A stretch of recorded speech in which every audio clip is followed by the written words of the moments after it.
tout le monde débarque parce que je pense que ça va venir au fur et à mesure. J'attendais pas aussi violente et aussitôt. Ouais, moi aussi ça me surprend, mais on va en parler. Ce qui nous intéresse là surtout, c'est de savoir si le breakout des niveaux actuels s'est fait avec du volume ou si c'est fait sans volume.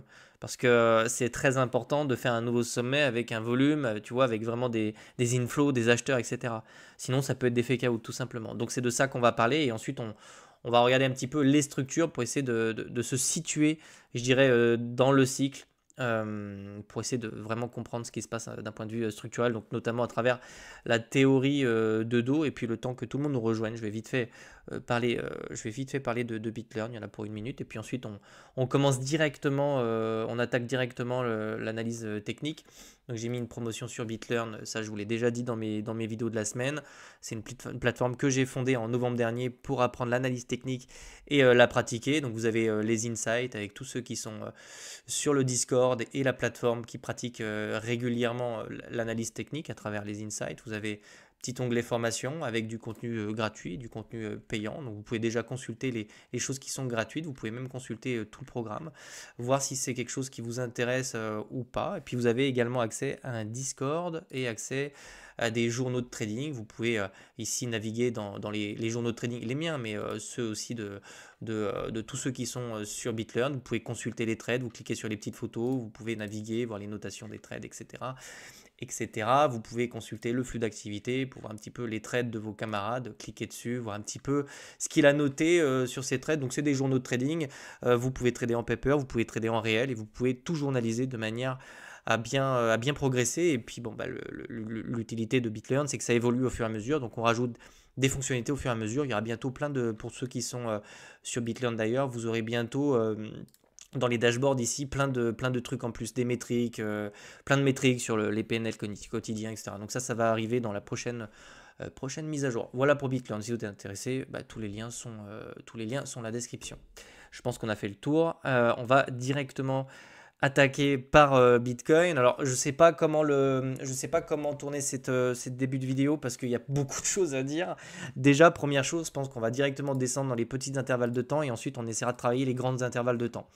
Alors, on va reposer le cadre de la semaine, puis ensuite, petit à petit, comme ça, je vais essayer de rentrer dans le détail. J'ai pas envie de vous noyer d'informations, je veux vraiment que vous compreniez ce que je dis. Donc, s'il y a des choses que vous ne comprenez pas, comme d'habitude, vous le dites dans les commentaires.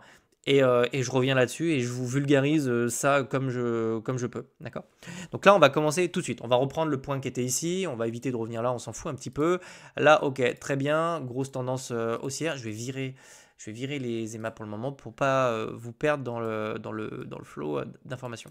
Ici, ok, belle tendance haussière. Donc là, pas de doute, vous voyez, on a des belles candles haussières, des petits plateaux, candles haussières, des petits plateaux, candles haussières, petits plateaux. Ça, c'est exactement ce qu'on vient d'enclencher, c'est-à-dire une nouvelle pattern haussière avec des plateaux, des nouveaux sommets, etc.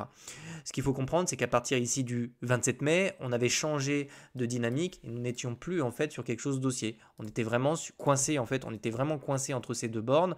En général, le marché fait très souvent ça, c'est pour ça qu'on a des consolidations, parce que sur certains niveaux, vous rencontrez de nouveau des vendeurs, vous avez l'offre et la demande qui commencent à s'équilibrer un petit peu, et en général, vous avez des liquidités, c'est-à-dire que quand on commence à taper le haut, ici, vous avez des traders qui vont prendre des longues, vous voyez, sur ces niveaux-là, donc systématiquement, en fait, on a vraiment ici des liquidités, hop, enfin des liquidations, on vient chercher la mèche ici, hop, on vient chercher la mèche ici, et donc on a comme ça des cascades de liquidation qui se font de part et d'autre. Là, c'est pareil, vous aviez des stops qui s'étaient mis là pareil, bon, derrière, vous avez des liquidations qui se font. Ça, ce que vous devez comprendre, c'est que ces liquidations et ces shorts et ces longues, ça vient donner un petit peu de carburant au marché justement. Et d'ailleurs, c'est souvent poussé par le spot. Vous pouvez avoir des acheteurs sur le spot qui vont pousser les prix sur les produits dérivés et qui vont enclencher comme ça un mouvement un petit peu volatile. Ici, on n'est clairement plus dans de la chasse, on a vraiment un vrai, et ça on va en parler tout de suite, on a vraiment j'ai envie de vous dire, un vrai mouvement qui s'appuie sur des volumes acheteurs. Ça c'est extrêmement important, vous le savez dans BitLearn, on en a déjà parlé, pour des vraies cassures, ici sur ces niveaux-là, vous devez en fait vous devez vraiment avoir du volume acheteur. Et ça on le sait, on va aller le voir après dans les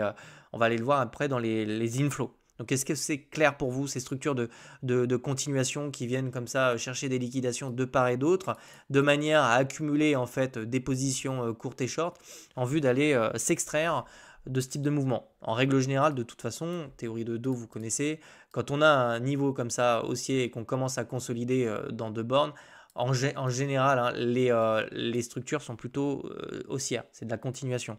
Hein. Si vous vous retournez, c'est que soit c'est une chasse, hein, soit vous êtes sur un mouvement qui se retourne, qui s'essouffle, et dans ces cas-là, vous amorcez une nouvelle tendance, ce qui n'est pas le cas. Ici, on est toujours sur de la continuation haussière. Donc là, on peut s'attendre à venir chercher des objectifs haussiers, et on va essayer de quantifier ça tous ensemble après. Est-ce que c'est très clair pour vous? Si c'est clair, bah, on va regarder un petit peu les volumes qui se sont échangés sur ces niveaux-là. Déjà, on a des bonnes informations. Alors, on a des volumes qui sont extrêmement haussiers. Vous voyez qu'on a plus d'1 milliard qui sont rentrés hier. Donc ça, c'est vraiment, on a vraiment un vrai volume acheteur, 215 millions. On a empilé comme ça depuis plusieurs jours sur la TH des inflows qui étaient extrêmement positifs. Vous savez, on avait déjà vu ça ensemble. La saisonnalité fait que j'étais plutôt prudent. Et à côté de ça, on avait quand même des inflows qui étaient massifs, tant sur Ethereum que sur Bitcoin. Donc là, visiblement, on a eu quasiment 1 milliard hier, donc ça a vraiment permis cette extraction haussière. Vous voyez, ça s'est pas juste fait sur des liquidations. Ça s'est vraiment accompagné de vrais achats sur les niveaux actuels. On a exactement la même chose sur Ethereum. On a même, je crois, des records. Hein, je crois 383 millions de mémoire. Je crois que j'avais jamais vu ça. Je crois qu'on est autour de 5 milliards sur Ethereum. Enfin, on en parlera après. Ce qui nous intéresse, nous, c'est vraiment la dynamique qu'on a sur Bitcoin. En plus, c'est vrai que en ce moment, on a peu de. Enfin, je trouvais que il y avait le sentiment de marché, il était un peu tiède. Hein. Personne n'y croyait vraiment. On était coincé dans ce range, personne n'en parlait. Moi, mes stats YouTube, elles me servent aussi à ça. Je vois bien que les gens étaient moins intéressés par le marché. Donc, on a vraiment cette cassure et je pense que ça va peut-être ramener un petit peu de monde cet été. Alors là, vous voyez, on a vraiment la courbe des ETF. Donc là, c'est vraiment tout ce qui rentre en fait sur Bitcoin. On a des jolies courbes qui sont croissantes. Chaque couleur représente une institution. Donc vous voyez, on a un BlackRock qui s'empare de plus en plus de BTC. Hein, donc c'est colossal. En bas, vous avez le total de BTC. Je crois un peu plus d'1,3 million BTC qui sont achetés par ces institutions. Ici, on voit ce qu'on appelle le net flow. Donc vous avez, quand c'est une barre verticale vers le haut, ça veut dire que vous avez que des flux positifs. Globalement, si vous faites l'addition entre les flux négatifs et positifs, vous en avez eu plus. Et si c'est négatif, vous avez vraiment des ventes. Et c'est vrai que si vous regardez ce graphique là depuis avril, on a quand même énormément d'inflow. Donc ça nous permet déjà de nous dire que sur les niveaux actuels, on a quand même rencontré beaucoup d'acheteurs. Salut Emilio, salut Sam. One, etc. Donc posez vos questions, hein, vous avez le droit de rebondir, hein, c'est un live, du coup le but c'est que je puisse aussi répondre à vos questions. L'idée maintenant, je pense qu'on se pose tous cette question-là, et là on va rentrer un petit peu dans de la technique, vous allez apprendre plein de choses sur cette vidéo. L'idée c'est d'essayer de comprendre où on se situe là, qu'est-ce qui se passe, c'est quoi ce bordel? Où est-ce qu'on va, hein, c'est un petit peu la question qu'on se pose tous, est-ce qu'on va continuer à pump comme ça indéfiniment? Est-ce qu'on est sur des retournements de structure? Est-ce qu'il y a de la distribution? Comment on fait pour se retrouver un petit peu dans tout ce bazar? Eh bien, on va essayer d'aborder ça. Et pour aborder ça, alors, ça va être un peu théorique, évidemment, parce que si je vous balance tout de suite mon analyse technique, vous n'allez pas forcément tout comprendre. Mais l'idée, c'est d'essayer de comprendre les dynamiques en cours, les structures, les essoufflements. Ça, c'est extrêmement important. Quand vous avez un coureur qui court un marathon ou même un sprint, je dirais plutôt un sprint, il y a un moment donné où il va commencer à ralentir. Vous voyez, j'essaie de vous trouver des métaphores. Et nous, l'idée, c'est d'essayer de comprendre quand est-ce que le coureur va commencer à ralentir. Et ça, on peut le faire à travers l'analyse technique en essayant d'analyser un petit peu les différentes impulsions qu'on a sur Bitcoin pour essayer de déceler les moments de retournement. Et ça, vous pouvez le faire de manière chirurgicale. Vous pouvez vraiment déterminer à la journée près, à la semaine près, quand est-ce que vous avez un cours qui se retourne. Donc pour ça, on va devoir retourner un petit peu dans le passé pour vous expliquer un petit peu ce qu'est une pattern de distribution et essayer de l'analyser. Alors pour ceux qui sont sur BitLearn, c'est quelque chose qui doit être très familier pour vous. Vous devez connaître cette structure par cœur. On va faire celle-ci, mais on en fera une autre aussi après pour que vous compreniez bien ce qui se passe sur Bitcoin. Donc là, on est revenu un petit peu dans le passé. Et quoi de mieux pour étudier une distribution et pour essayer de repérer un petit peu quand est-ce qu'on pourrait avoir un BTC qui commence à faiblir? Pour ça, c'est très très simple finalement. Vous tracez vos résistances, voilà. Donc vous avez la première qui est ici, vous avez la deuxième qui est ici. Vous verrez à la fin de ce live, vous aurez appris plein de choses. Vous avez la troisième qui est ici. Vous avez la quatrième qui est ici, vous avez la cinquième qui est ici, d'accord? Donc ici, on a simplement tracé des résistances. Et déjà, rien qu'avec ça, puis ensuite, vous avez la dernière qui se situe là. Déjà, rien qu'avec ça, ça nous permet comme ça d'avoir, hop, barre-toi le truc là. Vous avez comme ça déjà une idée de l'essoufflement que vous pouvez rencontrer sur un cours ou sur Bitcoin ou un autre asset. Vous pouvez utiliser ça pour quasiment tous les assets. Zether, ça j'espère que c'est compris par cœur, hein, ces trucs-là. C'est fondamental de comprendre ça.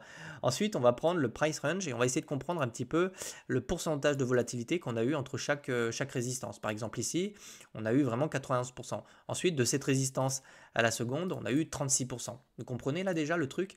Ici, ensuite, on a eu 5%. Et là, on a eu quasiment 2%. Donc ici, sur ce mouvement-là, vous voyez, un cours ne se retourne pas du jour au lendemain. Hein. Je vous explique tout ça et après on ira appliquer ça sur Bitcoin actuellement. Vous voyez, comme ça on met en application. Et donc on voit cet essoufflement sur Bitcoin jusqu'au jour où en fait on vient carrément chercher une résistance qui se situe plus bas. Et en règle générale, on peut faire la même chose avec les supports. Vous voyez que vos supports qui se situent là, hop, donc là je vais mettre ça en vert. Vous voyez qu'on fait des supports de plus en plus haut, de plus en plus haut, de plus en plus haut, jusqu'ici on s'est mis à retrouver un support qui était plus bas que le précédent. Et donc ici, finalement, sur cette zone de prix ici, on avait clairement l'information qu'on avait le cours qui se retournait. Et bien c'est ça qu'on va devoir observer sur Bitcoin. Je m'en sers tous les jours. Ça me fait plaisir que tu dises ça. Si ça t'aide un peu dans ton trading, je suis content pour toi. C'est essentiel, hein, puis ça marche bien en plus, on ne peut pas dire le contraire. Hein. Donc ici, on voit qu'on a un trou, on a tout ce qui ne va pas, on a une résistance plus bas que la précédente, on a un support qui vient de casser, etc. C'est ça qu'il faut regarder sur Bitcoin pour essayer de comprendre ce qui se passe. Et là, vous vous dites, bon, t'es facile, t'es mignon, tu nous prends comme ça une charte, et puis tu nous fais le truc, peut-être que tu connais par cœur. Hein, vous dites ça, finalement, c'est ce que je vous apprends. Bah écoutez, j'en ai vu une autre que je vais vous montrer tout de suite, et je crois que c'est pas plus... Je crois que c'était... Alors, on va enlever le replay, parce que c'était quelque chose de sympa. Je vais faire exactement le même travail, et on a exactement, en fait, hop, on a exactement le même type de structure. Je vais peut-être le mettre en weekly, on le verra peut-être mieux. Et on a exactement le même type de structure ici, si vous regardez. Si vous prenez vos résistances, donc là, on est sur LVMH, c'est pareil, hein, même travail, résistance, résistance, hop, résistance. Oui, ce que je veux dire, c'est que ça s'applique pour tout. Une fois que vous maîtrisez l'analyse technique, alors on part des résistances. Vous voyez, vous allez comprendre énormément de choses. Ici, on avait du 59%. Ici, on est venu chercher un 20%, quasiment 20%. Et puis ici, on a commencé à avoir une baisse, on fait une résistance plus bas. Et c'est exactement le même concept. Hein. Vous prenez vos supports, donc là, je vais changer les couleurs pour que vous compreniez ça. Donc c'est LVMH, on s'est positionné dessus au passage sur BitLearn. Vous voyez, on fait des supports qui sont toujours ascendants jusqu'au jour où vous faites un support plus bas que le précédent. Et ici, vous avez l'information que sur ces niveaux-là, il se passe quand même quelque chose. Précisément ici, là, quand vous vous faites recaler à 3% sur l'ancien sommet, vous avez déjà des informations. Autre chose également, Zether, ça va te parler, le fait de revenir chercher une résistance précédente et de l'enfoncer comme ça, c'est déjà un red flag en soi. Si vous avez un rebond et vous faites rejeter sous la résistance précédente, vous avez toutes les informations possibles pour vous barrer. Donc vous voyez ce que je veux dire, c'est que ces théories que je vous enseigne sur BitLearn, elles fonctionnent pour tous vos investissements. Elles vous permettent quand même de vous barrer au bon moment. Et donc là, on a fait LVMH, on a fait Bitcoin. Vous comprenez maintenant qu'on peut quand même essayer de comprendre ce qui se passe et savoir quand est-ce que le cours s'essouffle un petit peu. Bon, maintenant, on va retourner sur Bitcoin tout simplement parce qu'on s'en branle un petit peu de LVMH. Et ici, nous, ce qui nous intéresse, c'est de comprendre un petit peu ce qui se passe. Ce que vous devez savoir, c'est que plus un asset est liquide, donc plus vous avez du volume qui s'exécute dessus, et plus les intervalles de temps dans lesquels vous allez devoir analyser ces phases de distribution seront longues. C'est-à-dire que vous voyez, la phase de distribution qu'on a vue tout à l'heure, je l'ai faite en daily alors que sur LVMH, j'ai dû la faire en weekly. Je pense que sur BTC, on va devoir faire ce genre de structure maintenant en weekly. On n'est absolument plus dans des patterns daily, etc. Donc pour du weekly, on va tout simplement faire le même travail pour essayer de regarder un petit peu. On avait nos premières résistances qui se situaient là. On avait notre deuxième résistance qui se situait là. On a notre troisième résistance qui se situe là. D'accord? Et là, déjà, vous voyez, on l'a maintenant. Je veux dire, on la connaît celle-ci. Et bientôt, on va chercher la prochaine. Vous voyez où je veux en venir? Donc déjà, on peut déjà commencer à quantifier ça. On n'est toujours pas sur un retournement, mais on peut déjà essayer de quantifier, voir un petit peu ce qui se passe. Vous voyez, déjà, on est passé de 109. Là, hop, on voit ça. On est sur du 36. Bah, maintenant, on va essayer de voir un petit peu ce qui se passe sur la prochaine résistance et le prochain retracement. Parce qu'à un moment donné, on va aller chercher un objectif haussier que je ne connais pas encore, hein. Alors après, on peut spéculer, on peut utiliser Fibonacci pour essayer de trouver des niveaux, un 61,8 par exemple. Allez, 130 000, ça va vous faire plaisir. Et bah, ce qui va nous intéresser ici, c'est, allez, admettons, on va chercher les 130 000, on aura forcément un retracement. Est-ce qu'on va venir enfoncer la résistance précédente, par exemple? Ça, je vais être vigilant à ça. Ou est-ce qu'au contraire, on va vraiment avoir du momentum, on va venir chercher ça, on va peut-être venir juste au-dessus, on va continuer, vous voyez, et là, on va avoir du mal, etc. En fait, pour l'instant, c'est beaucoup trop tôt, et si ça peut vous rassurer, on le verra venir à 10 km. En tout cas, c'est quelque chose qu'on peut essayer de comprendre à travers l'analyse technique et cette cette étude de prix et ces dynamismes. Est-ce que vous avez compris tout ça? Est-ce que c'est quelque chose que vous comprenez bien ou est-ce que c'est pas très clair? Est-ce que vous avez appris des choses au passage? C'est quand même le but de ces lives. Donc ici, j'ai envie de vous dire, on regarde les grandes intervalles de temps, on essaie de comprendre ce qui se passe ici. Et pour l'instant, j'ai envie de vous dire que, bon, ouais, on commence à tirer sur la corde, on le voit, hein, puisqu'on a quand même des résistances qui se rapprochent. Mais je pense qu'on a encore un petit peu on a encore un petit peu de chemin devant nous. D'ailleurs, vous regardez le Nasdaq, vous regardez des grands indices comme ça, ça peut durer des années, des fois, quelquefois, hein. Si on a vraiment une mèche immense et qu'on s'évade du truc, bon, bah, vous recontinuez à travailler d'eau et vous essayez de trouver des points de retournement où vous avez vraiment euh, un essoufflement sur le cours. Ce que vous devez vraiment comprendre, c'est que sur les niveaux actuels, c'est pour ça que moi j'ai pris des profits sur ces niveaux-là, je ne vous l'ai jamais caché, j'ai toujours du spot. On ne sait jamais quand est-ce qu'on a vraiment un retournement. Moi j'ai fait quand même des plus-values sur BTC, donc je me couvre et j'ai rien vendu sur Ether. J'ai gardé mes Ethers, parce que j'estime que mes objectifs n'ont pas été atteints dessus. On va en parler juste après si vous voulez d'Ether. Mais là, en ce qui concerne vraiment Bitcoin, il n'y a rien de plus à dire. Maintenant, il faut le laisser partir. On sait qu'on a eu des inflows qui se comptent en milliards sur les niveaux actuels. Pour l'instant, la théorie de dos nous dit simplement qu'on est toujours sur une tendance qui est haussière. Si on passe en daily, je vais rajouter les EMA. Ça aussi, c'est des choses que... Alors, pour pas vous embrouiller, je vais enlever celle-ci. Pour pas vous embrouiller, la moyenne mobile 200, ça vous le savez maintenant également, elle sert toujours de support, hein, sur des tendances haussières. Tant qu'on ne repasse pas sous cette moyenne mobile en daily, il n'y a pas le feu, hein. Et là, on s'écarte de nouveau de la moyenne mobile. Donc là aussi, vous savez ce que ça veut dire. Quand on s'écarte de la moyenne mobile, ça veut dire qu'on a les acheteurs qui reprennent le dessus sur les vendeurs. Et donc, vous avez un différentiel qui va se faire. Donc, tôt ou tard, on va revenir chercher cette moyenne mobile. On ne sait pas quand, mais l'écart qu'on creuse entre la moyenne mobile et le prix vient toujours, un jour ou l'autre, venir retrouver un point d'équilibre. Donc là, pareil, on a retrouvé la moyenne mobile 200, on s'en échappe, on reviendra chercher probablement la moyenne mobile tôt ou tard, jusqu'à ce qu'on ait un point d'inflexion et un retournement de tendance. Donc ça aussi, la moyenne mobile nous permet de savoir où se situe. Pas de doute sur ce qui se passe. Bon, là, on avait un bull flag. On voit clairement qu'on a cassé la trend. On est parti. Rien de plus à dire sur BTC. Je pense que c'est aussi maintenant. On va le laisser simplement aller trouver son prochain semaine marché qui va se faire probablement le prochain top. Vous voyez, c'est très très court, hein, les intervalles de temps pour trouver un nouveau top de marché. En général, on va regarder ça, mais ça se fait de façon assez rapide, hein. Vous prenez ici, là on est en daily, donc ici on a mis 39 jours. Ici on a mis 44 jours. Bon, bah là, on a un nouveau départ. Vous voyez, on va le trouver fin juillet, début août, hein, ce nouveau top de marché avec une nouvelle zone de consolidation, etc. On va passer sur Ethereum. Est-ce que ça vous parle? Est-ce que c'est quelque chose... ouais, vous préférez qu'on parle d'Ether? Est-ce que vous voulez qu'on parle plutôt du total 3 pour un petit peu ce qui se passe sur toutes les altcoins? Et c'est pas de l'opium. J'y mets sorti un petit UT pour décoller et que ça se fasse solo durant une session. Ok. Est-ce que vous voulez parler du Total 3 ou est-ce que vous préférez parler de Ether, s'il te plaît? Ok. On l'aime bien quand même, notre Ether, et on est content de le voir. Lui, c'est pareil. Alors, je vais vous remettre quand même un peu de contexte pour pas vous perdre, parce que peut-être que certains regardent que mes lives et pas mes vidéos YouTube. Mais le contexte était bloqué entre cette borne-là et bloqué entre cette borne-là. Voilà. C'est pour ça que, hop, dans la vidéo que je vous ai faite aujourd'hui, on voit bien que c'est pas un hasard de se faire rejeter et de réintégrer sur les niveaux du bas et du haut du range. On était vraiment clairement bloqué. Même là, on voit qu'on a un support, résistance. Donc, c'est une zone majeure, hein, qu'on travaille vraiment depuis très longtemps. Donc le go, c'est vraiment la cassure ici des 2800, hein. On peut très bien faire un pullback, etc., hein, mais pour l'instant, maintenant, le fait d'avoir cassé cette zone, l'idée, c'est de vraiment retourner chercher des intervalles de prix qui se situent nettement au-dessus. On a vraiment un vrai mouvement. Et d'ailleurs, ça s'est fait ici, pareil, avec énormément d'inflows. Sur Ether, je crois qu'on a eu, je ne veux pas dire de bêtises, mais je crois qu'on est à 2,5 milliards qui se sont fait acheter sur ces niveaux-là. Je vous ai montré également cette news concernant Bit Digital qui vend ses BTC pour acheter de l'Ether. Et je pense que ça se justifie bien parce qu'en fait, on a aujourd'hui un Ether qui quand même est sous-évalué hein, compte tenu de ce qui s'est passé sur le marché. On a vraiment un BTC qui a pris énormément de valeur et un Ether tant bien que mal, qui a eu beaucoup de mal à faire un nouveau sommet. Je pense qu'il y a une espèce d'arbitrage qui se fait parce que Ether est quand même un actif qui est sérieux. Hein. Il a des ETF, il est utilisé même dans le monde de la finance traditionnelle. Donc je pense qu'il y a un arbitrage qui va se faire et que BTC, au fur et à mesure de son ascension, il va devenir de moins en moins intéressant par rapport à Ethereum. Pas de moins en moins intéressant par rapport au reste. Par rapport à Ethereum, quand vous avez un actif comme ça qui devient sous-évalué, vous avez un arbitrage qui se fait. Et c'est exactement en fait ce qu'on peut observer. Ça, j'en ai pas parlé aujourd'hui. Mais sur la BTC dominance, c'est quand même pas moche de voir ça. Donc là, c'est pareil. En daily, on a la moyenne mobile 200.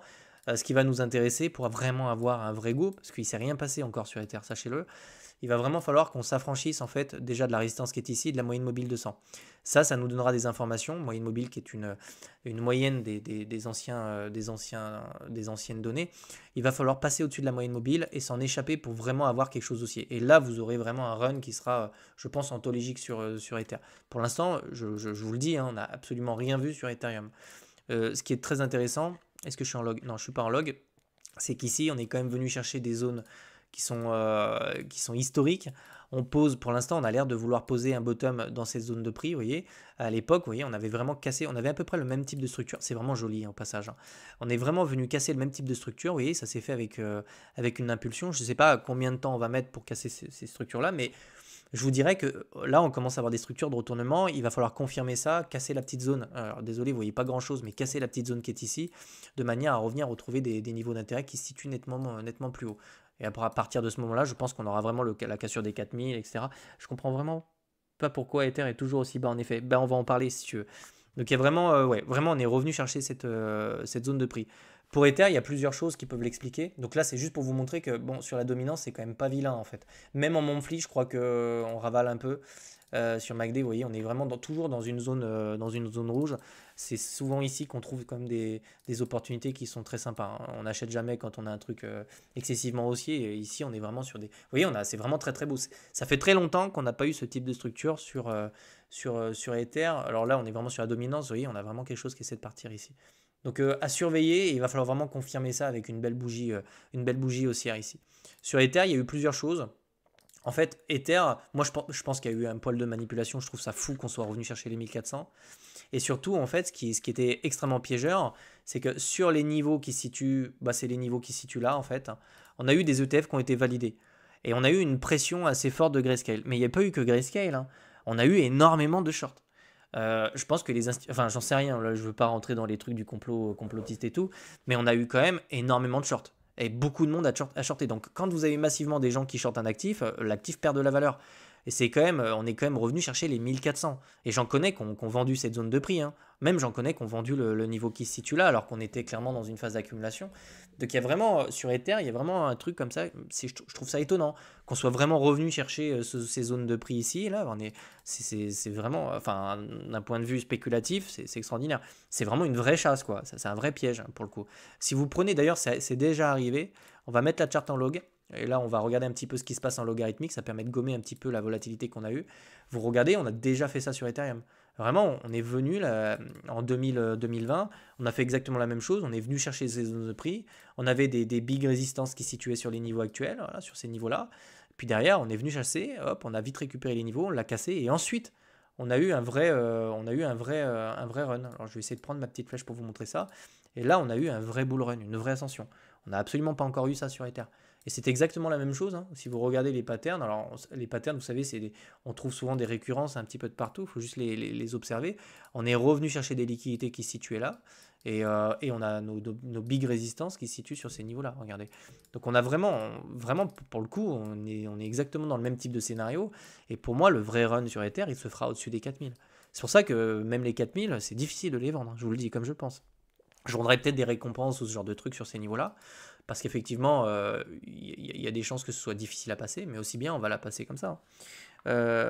Salut Pepsi, salut Karim. Bah Karim, t'as enlevé ton message. Donc salut tout le monde. Donc là, on fait le point sur Ether. Maintenant, ce qui va nous intéresser, c'est surtout la dynamique. C'est pareil, hein, vous savez, au début de vidéo, on a fait la théorie de dos sur Bitcoin. C'est bizarre de vous dire ça, mais c'est réel, hein, c'est ce que je vois. Ether, il a toujours été dans un range et il n'a pas connu une seule tendance haussière depuis le début de ce cycle. C'est factuel. Vous le savez en fait parce que la moyenne mobile, est-ce qu'on peut la voir? Peut-être qu'en daily, ça se verra moins, mais ouais, si, on le voit quand même. En fait, la moyenne mobile, elle vous donne vraiment des informations sur la tendance. En général, sur une tendance haussière, vous prenez le S&P 500, vous avez vraiment une vraie tendance, c'est quand le prix évolue au-dessus de la moyenne mobile de 100. Si vous regardez Ether, en fait, le prix est repassé en dessous, puis au-dessus, en dessous, au-dessus. Et donc ça, c'est en fait, factuellement, c'est vraiment un range. Ether n'a pas connu de... Oh, pardon, excusez-moi. Ether n'a pas encore connu vraiment de vraie tendance haussière sur ce cycle. Ça se voit, c'est très clair, on a vraiment une moyenne mobile qui est aussi entre les intervalles de prix. Et si on passe en logarithmique et qu'on se met vraiment en weekly, ça se voit encore plus. On est vraiment coincé dans une structure qui ressemble davantage d'ailleurs à une espèce de petit triangle. Vous voyez, si on trace ces trois bottoms, on a 1, 2, 3, on voit vraiment qu'on a ces niveaux-là, et puis on a vraiment toutes ces résistances qui sont bloquées ici.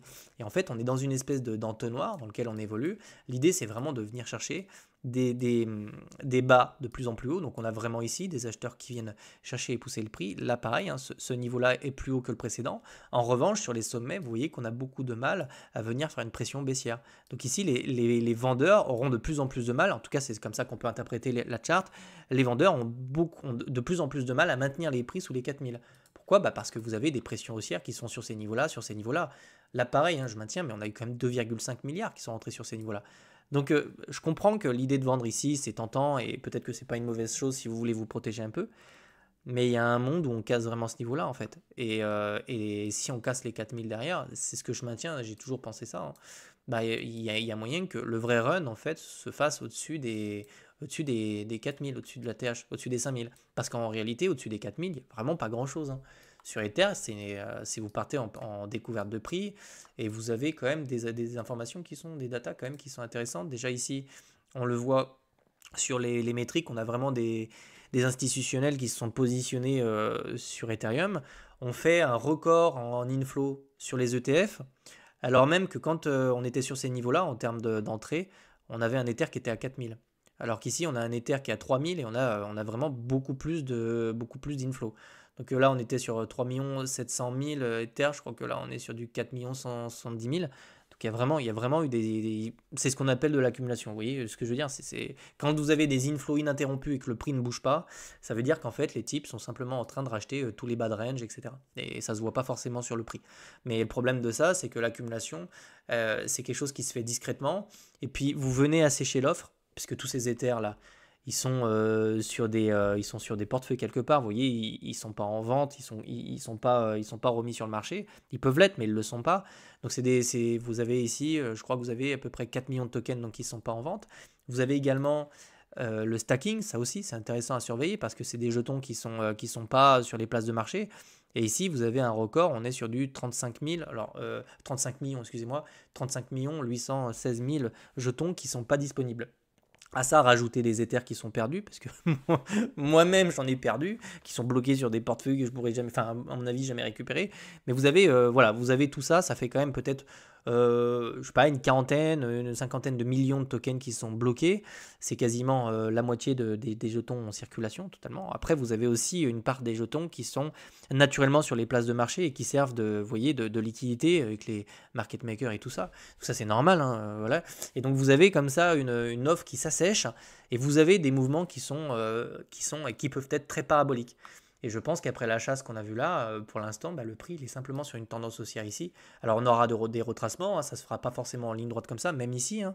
Rappelez-vous quand j'étais déjà, j'avais même connu Ether à 200 balles, même, je suis arrivé en 2016.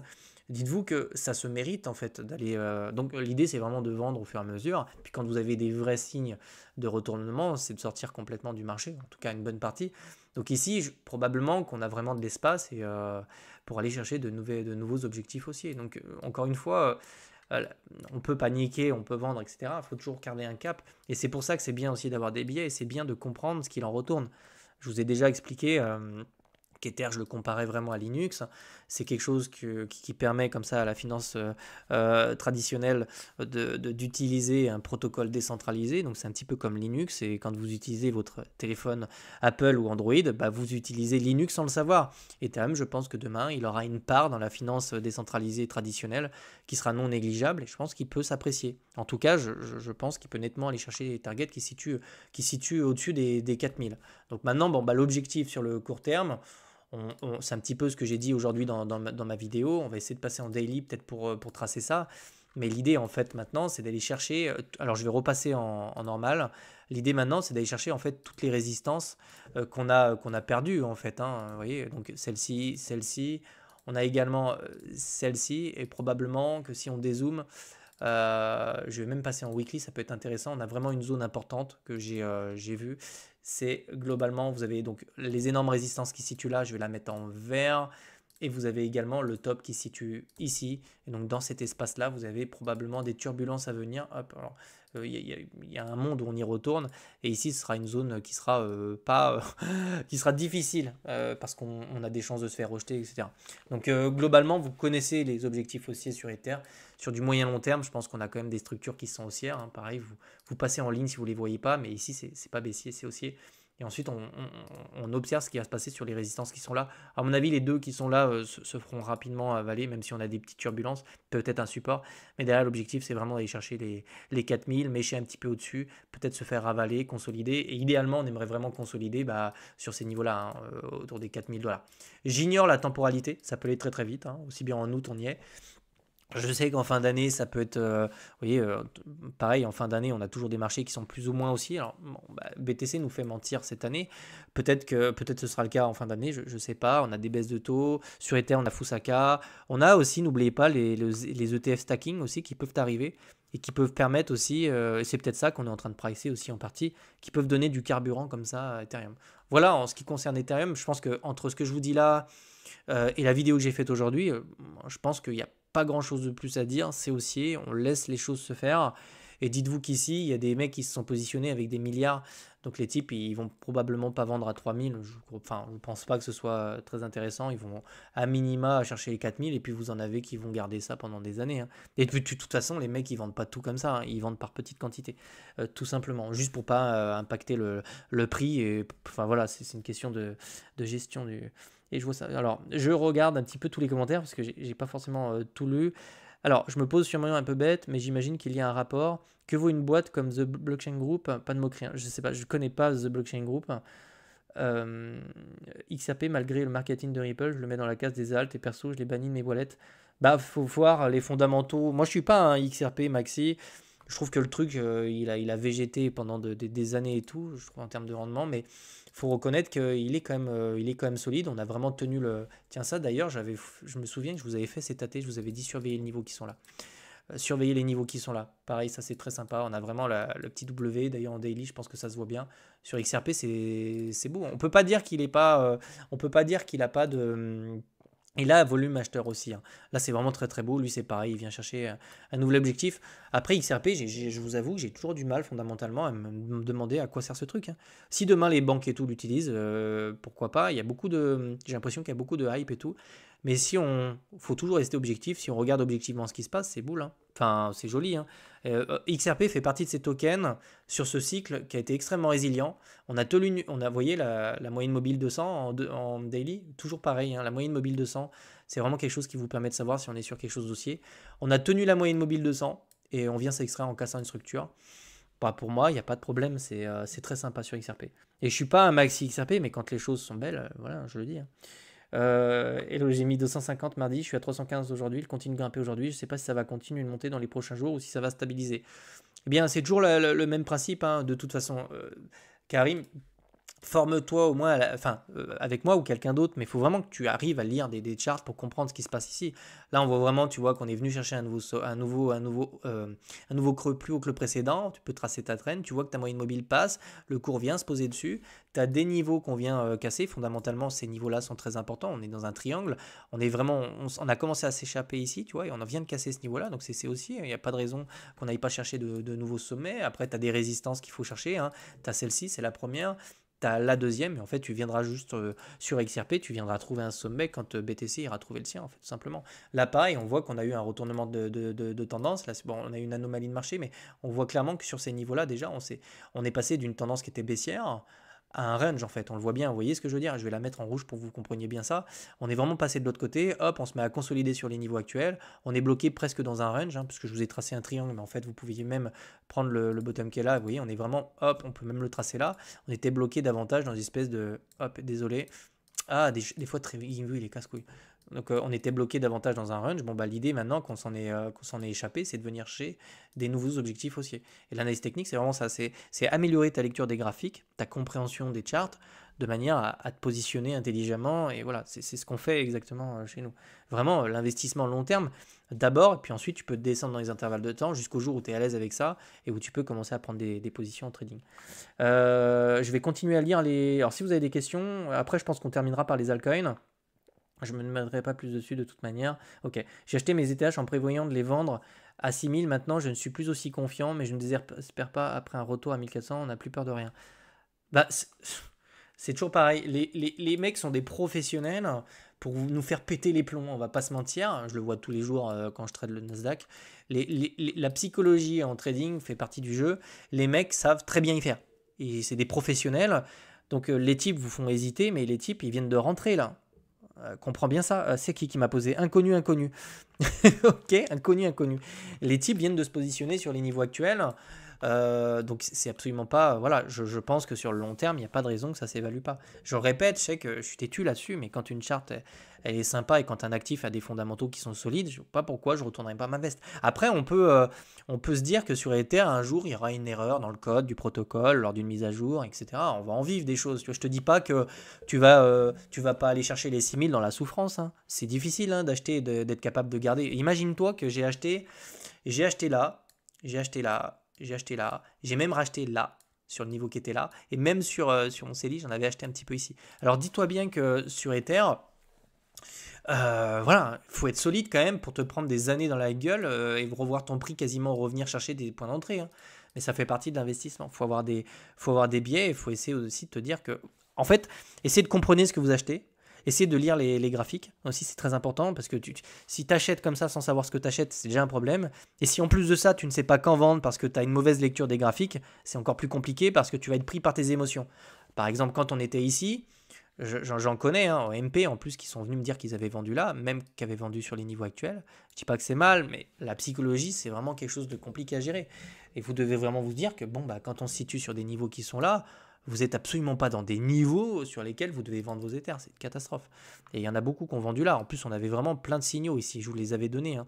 Vraiment, on avait un gap avec une moyenne mobile en daily, etc. Donc, il faut vraiment essayer de situer. Et si le cours il monte, et si c'est haussier, il faut garder ça. Moi, j'ai toujours en tête, vraiment, j'ai toujours en tête ces niveaux-là. Il n'y a pas un monde, TradingView, il n'y a pas un monde où on ne vient pas casser ce truc un jour ou l'autre. Et donc, c'est au-dessus que ça va devenir intéressant. En dessous, on est toujours dans un range. C'est ce qui va se passer au-dessus de cette trend qui va m'intéresser. Donc, effectivement, pareil, les 5000, 6000, si tu veux te donner un objectif, déjà, tu peux te dire que les bénéfices que tu feras sur Ethereum, en termes d'échelle, ça peut te donner un ordre d'idée, seront inférieurs à ce qu'on a eu là. C'est-à-dire que, bon, je vais m'expliquer parce que c'est pas très clair. Tu prends par exemple la neckline qui se situe là, enfin le niveau, tu pourrais même prendre le bottom, hein, ça marche aussi, peu importe. Tu viens mettre ton top, tu vois, on était sur 4800%. Est-ce que c'était le bottom ici? J'en suis pas sûr. Est-ce que je peux avoir une charte avec plus de data pour que vous compreniez ça? Peut-être Bitfinex. Parfait, on va faire ça ici pour que tu comprennes ça. Donc là, on va prendre le bottom qui est situé là. On vient chercher un sommet, on fait 73 000%. Très bien, on fait la même chose ici. On vient chercher globalement 6000%. Tu vois que déjà, on a une division.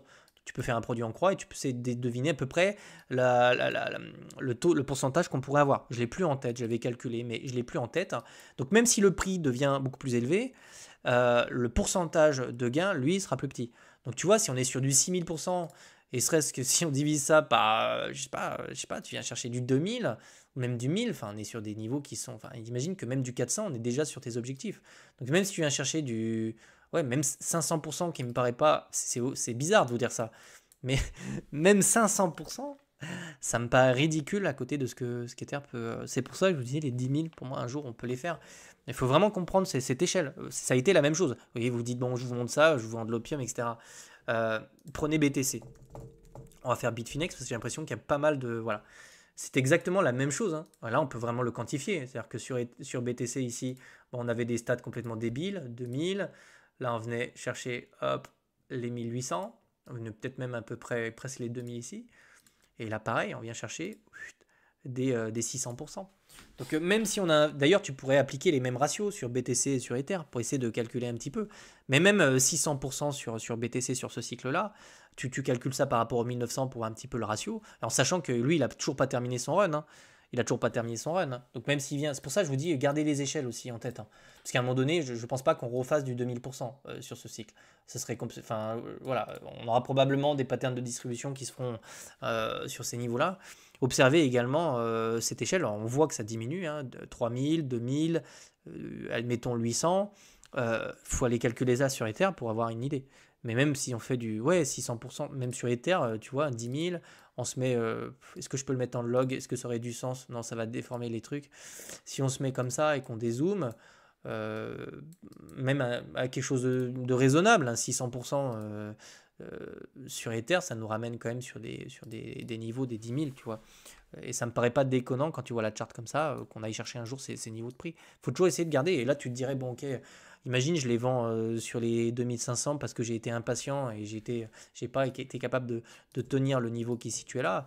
Derrière, tu peux vraiment avoir des regrets. Parce que, une dernière chose, je terminerai par ça. Posez vos questions tout de suite. Un petit coup. Ok, on fait le total 3. Alors, c'est une question un peu bizarre que je vous pose, mais comment on peut en fait gagner beaucoup d'argent ou comment on peut, j'aime pas dire riche, mais le but pour vous, quand vous avez des capitaux et un patrimoine, c'est essayer de faire en sorte que ces capitaux deviennent de plus en plus gros. Parce que l'effet de levier que ça va vous procurer vous permettra, par exemple, en achetant une action ou en achetant un ETF, de vous faire, je sais pas, un salaire sur plusieurs mois. Mais pour ça, vous devez avoir 200, 300 000 ou 400 000 dollars. Et pour vous constituer un patrimoine comme ça, vous êtes obligé de prendre du risque. Le tout, c'est d'essayer de prendre du risque sur des assets qui sont les moins risqués. Ouais, c'est toujours pareil. Vous pouvez faire ça, vous pouvez mettre 10 000 sur une altcoin pourrie et aller chercher du levier comme ça en allant chercher les 200 000, mais vous avez pris le risque de perdre vos 10 000. Ether, pour moi, il fait partie de ces assets qui sont risqués, parce que derrière, vous pouvez avoir une performance de 600%, mais suffisamment résilient et costaud, d'un point de vue fondamental, pour essayer de diminuer ce risque-là. Et donc, pour essayer d'aller chercher des montants comme les 100, 200 000 de plus-value, vous êtes obligé de poser vos couilles à un moment donné sur des assets comme ça, et posez pas 1000, tu vois ce que je veux dire. Il faut... Enfin, moi, je suis énormément exposé parce que je pense que la profitabilité peut être importante. Et c'est ça qui vous permet derrière de vous constituer un patrimoine. Vous vous constituerez jamais un patrimoine de 200 000, 300 000 en tradant avec 1000 ou 2000. Je vous le dis comme je le pense. C'est pas possible. Il y a un moment donné, certains vont faire des crédits pour ça. Voilà, je vous dis pas de faire un crédit, hein, mais je sais que certains font c'est ce que fait Sailor par exemple, certes pour sa boîte. Certains font des crédits pour pour emprunter un certain montant, 20 ou 30 000. Ils ont par exemple les fonds sur leur compte en banque, donc ils savent qu'ils peuvent rembourser leur crédit. Vous voyez, ils l'empruntent. Vous voyez, mais ils prennent pas leurs fonds parce qu'ils peuvent couvrir leurs pertes. Ils empruntent 50 000. Ils vont poser ça sur des niveaux qui sont autour des 1500 parce qu'ils vont pas acheter, ils vont pas emprunter de l'argent sur des niveaux débiles comme ça. Ils vont le faire à des moments où vous êtes vraiment dans le désespoir et où les profitabilités et les possibilités de. Vous voyez, par exemple, ici, j'ai vraiment hésité à un moment donné à déstacker tous mes Ethers et à les balancer en levier x2 ou x3 sur BitGet. Je l'ai pas fait. Mais vous voyez l'idée un peu. Et là, ouais, je vous fais pas de dessin. Vous pouvez rapidement level up. Mais vous ne pouvez pas vous constituer un effet de levier important avec un gros patrimoine, avec 1000 ou 2000. C'est vraiment. Et pour faire ça, il vous faut des compétences. Mais vous faites pas ça à l'aveuglette. Il faut vous former. Il faut que vous soyez quand même assez solide, que vous ayez déjà investi un petit peu pour comprendre comment ça marche. Mais vraiment, c'est pas un conseil en investissement, mais c'est pour vous expliquer que quand vous avez des capitaux, en fait, c'est facile de devenir millionnaire avec 200 000 dollars. C'est beaucoup plus difficile de gagner 200 000 dollars avec 2000. Parce qu'après, c'est juste un x4 en fait. Vous voyez ce que je veux dire? L'effet de levier que vous procurent des gros capitaux vous permettent. Et je pense, c'est comme ça que c'est comme ça que j'ai réfléchi, qu'Ether fait partie de ces assets qui sont suffisamment risqués pour aller chercher de la performance, mais qui me permettent également d'être tranquille sur mes positions. Vous voyez ce que je veux dire? Je ne l'aurais pas fait par exemple sur Dogecoin ou je ne sais pas trop quoi. Ether, c'est quand même la deuxième crypto la plus importante. Donc voilà, c'était un petit tips. C'est pas des conseils en investissement, c'est pour vous expliquer comment on fait pour essayer d'obtenir des capitaux. Vous avez différentes solutions pour le faire, mais si vous voulez à un moment donné avoir des montants qui sont importants pour... parce que imaginez, vous avez 200 000 dollars. Vous avez un gros retracement, je dis une bêtise, de 50 ou de 70% sur BTC. Vous revenez chercher une moyenne mobile, des niveaux importants, etc. Vous remettez, je sais pas, vous remettez 50, vous avez du cash, vous mettez 50 000. Vous faites le salaire de l'année sur un rebond. Vous voyez, c'est ce que vous procure l'effet de levier. Ce que ne peut pas vous procurer quand vous mettez des petits montants. Total 3, on termine par ça. C'était juste une petite, voilà, pour vous expliquer comment je vais virer ça. Hop, on va retourner sur le Total 3, on va regarder un petit peu ce qui se passe. Déjà, c'est très joli, hein. On a l'air de casser des structures, donc c'est plutôt cool. Je pense qu'on va directement passer en daily, on va terminer par ça, donc posez toutes les questions que vous avez. Ouais, c'est très sympa ce qu'on voit.